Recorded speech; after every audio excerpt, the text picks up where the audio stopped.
Welcome to beginner friends. అందరికీ నమస్కారం. ఓం నమో భగవతే వాసుదేవాయ. ఓం నమో భగవతే వాసుదేవాయ. భగవద్గీత పారాయణలో ఈరోజు 2వ అధ్యాయము సాంఖ్యయోగము. 54వ శ్లోకం. అర్జున ఉవాచ స్థితప్రజ్ఞస్య కా భాషా సమాధిస్తస్య కేశవ స్థితదీహి కిం ప్రభాషేత కిమాసీత వ్రజేత కిం.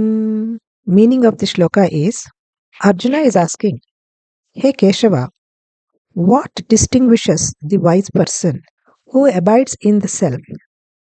How does this enlightened person speak, sit, or walk? Starting with this shloka, across Bhagavad Gita at various points of time, Arjuna asks 16 questions to Lord Sri Krishna, and Lord Sri Krishna, in reply, explains Karma Yogam, Jnana Yogam, Bhakti Yogam, Tapassu, and Dhyanam, and the intrinsic importance of these practices. తెలుగులో తాత్పర్యం. అర్జునుడు ఇలా అంటున్నాడు, ఓ కేశవ, భగవద్యాస యందే స్థిరముగా ఉన్న అంటే స్థితప్రజ్ఞుని లక్షణములు ఏమిటి? జ్ఞానోదయం అయిన వ్యక్తి ఎలా మాట్లాడతాడు, ఎలా కూర్చుంటాడు, ఎలా నడుచుకుంటాడు, వివరంగా చెప్పు. స్థితప్రజ్ఞ అంటే స్థిరబుద్ధి కలవాడు.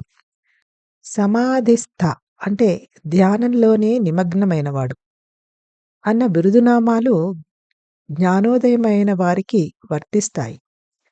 శ్రీకృష్ణుడి నుండి నిజమైన యోగస్థితి అంటే సమాధి గురించి విన్న తరువాత అర్జునుడు సహజంగానే కలిగే ప్రశ్నని అడుగుతున్నాడు. అటువంటి స్థితిలో ఉన్న వ్యక్తి యొక్క మానసిక స్వభావం గురించి తెలుసుకోగోరుతున్నాడు.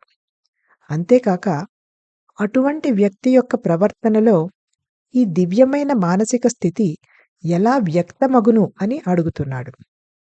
ఈ శ్లోకంతో మొదలు అర్జునుడు శ్రీకృష్ణుడిని 16 ప్రశ్నలు అడుగుతాడు. జవాబుగా శ్రీకృష్ణుడు కర్మయోగం, జ్ఞానయోగం, భక్తి యోగం, తపస్సు మరియు ధ్యానం వంటి వాటి యొక్క నిగూఢ రహస్యములను తెలియపరుస్తాడు. ఓం నమో భగవతే వాసుదేవాయ.